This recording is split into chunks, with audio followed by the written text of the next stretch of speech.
Jack Grealish to Everton, why this transfer makes total sense, is a top-level move for all parties. We're going to break down also Jack Grealish's time at Manchester City. It looks like it's coming to an end for now, as he could be on a loan move to Everton. And at the end of the video, a bit of a rating out of 10.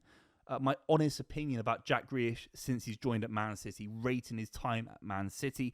Make sure you like the video, subscribe, and obviously leave your comments down below about Jack Grealish's time at Man City. And of course, if he fits in at Everton, will it be a good transfer?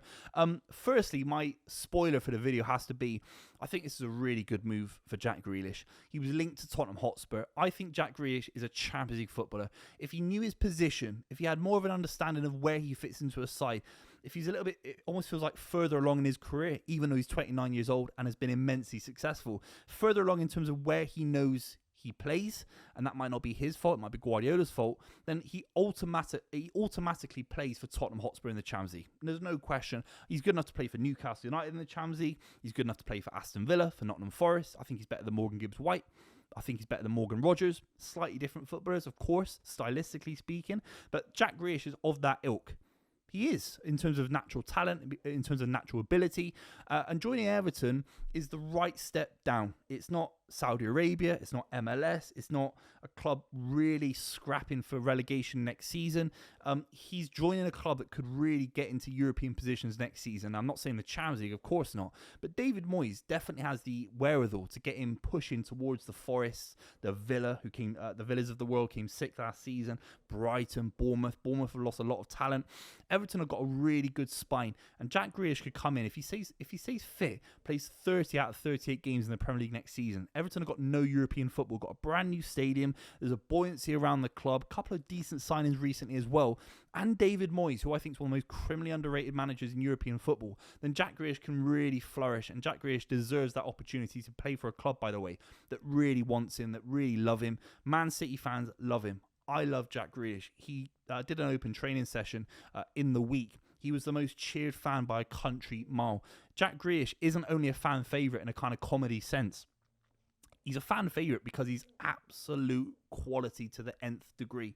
He is an unbelievable talent, and if he can play for a club, a massive club like Everton, especially with their fan base is so like, it's like an organic, warm fan base, and Jack Grealish will revel playing for a fan base as good as the Everton fans really are. They came 13th last season.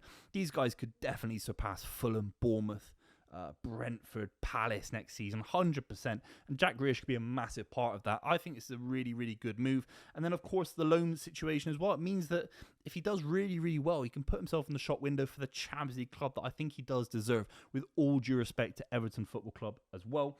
We have to take a look at where he fits in at Man City right now and why he's basically being kicked out of the squad by Pep Guardiola.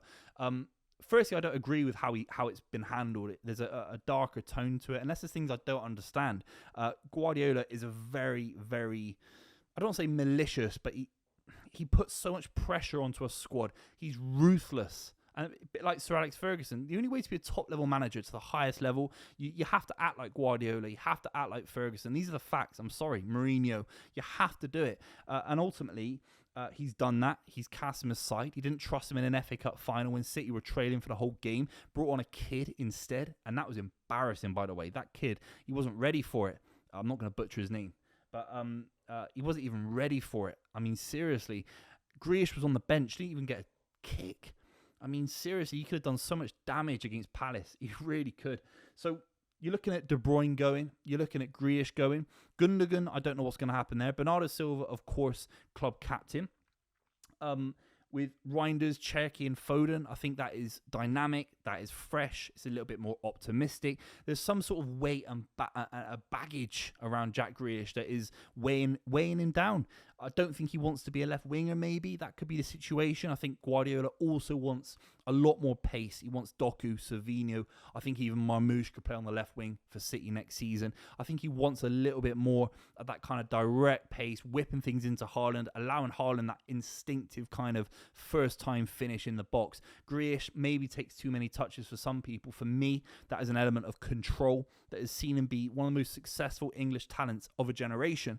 And I'm not going to sit here behind this video and say it was other players or whatever. When City won a treble, the second treble, the only 2 trebles to have ever been won in English football history, Jack Grealish was top 3 most important players on the run to winning the treble. These are facts. These are the facts. He held the ball up to a high level. He fed the ball into the likes of Haaland. His link-up play with the likes of De Bruyne, with Rodri, was outstanding. Didn't always beat a man. And for some people, particularly people that make highlights on Twitter, there aren't enough goals to show for it. I mean, last season he only scored 3 goals. He's going almost a calendar year without scoring. And for a lot of people with £100 million, you need to be adding a lot more goals. I do get that, but his game's never really been about goals. Even at his time at Aston Villa, it's like 1 in 6, 1 in 5 at Aston Villa. So Everton aren't getting someone that's going to bang them goals, but he's going to get someone that contributes to the whole ethos of the football club. Someone that's never going to lose possession. Someone's got an unbelievable ball. Someone's going to link up the fullbacks, the midfield. He's going to be the glue that brings everything together. And by the way, if he does actually get his goal scoring confidence back, he still can bang goals in. He just hasn't for a City side where he had injuries, kind of was at points in midfield last season, coming off the bench. If he starts 38 games next season, let's just say he's fully fit, fully sharp, Everton haven't got any European football, he could end up with 8, 9, 10 Premier League goals next season. He's that good. And David Moyes has worked with players like him before. You think of the Pinars, the Jarrod Bowens, you think about Cahill's. He loves a maverick built on this kind of very pragmatic and defensive setup. He always allows space for mavericks. Fellaini, dare I say it. Arteta back in the day, slightly different positions, of course. Lukaku had a lot of freedom at Everton. Ultimately, this Everton side are improving. Drewsbury Hall's a fantastic signing. Pickford's one of the best keepers in European football. He is. You've got Branthwaite still there. Massive, powerful centre-back. I think the England connection is going to be good for him. I think it's going to be holistic. And ultimately, he has to think about that. There's a World Cup on the horizon. Tommy Tuchel doesn't know what day it is, in my honest opinion. But if he did, he'd be looking at Jack Grealish at Everton because he's got more talent and more quality than like the likes of Gibbs White, in my honest opinion. His records speak for themselves, and he was a fundamental part of a Super Cup, the first Super Cup in Man City's history, a treble, obviously a European Cup part of that. We're talking about 3 Premier Leagues in a row. 3 Premier Leagues in a row, and maybe he wasn't the most featured for one of those when he first came in, was a little bit kind of raw, but ultimately after that, in the treble winning campaign, a fundamental part of it. This guy's a big footballer. He really, really is. I think Everton with Ndiaye, we've got Diblin potentially coming in. Barry, I like a lot from Villarreal. He looks like a mobile, powerful striker. It's got an eye for a goal. I think Everton are going to look really, really good, and Jack Grealish could be a fundamental part. A bit of a maverick. You think of the Paul Gascoignes of the world, the Paul Mersons of the world. I think he can elevate the fans, give them cinematic moments, and I think it's a really, really good deal for all parties. Ultimately, it's a sad day for City fans. I'm gutted that I won't be seeing Jack Grealish next season, but Everton makes a lot of sense, better than Spurs, in my honest opinion. Leave your comments down below. Is it the right move for all parties? Make sure you subscribe to the channel, and I'll see you very, very soon.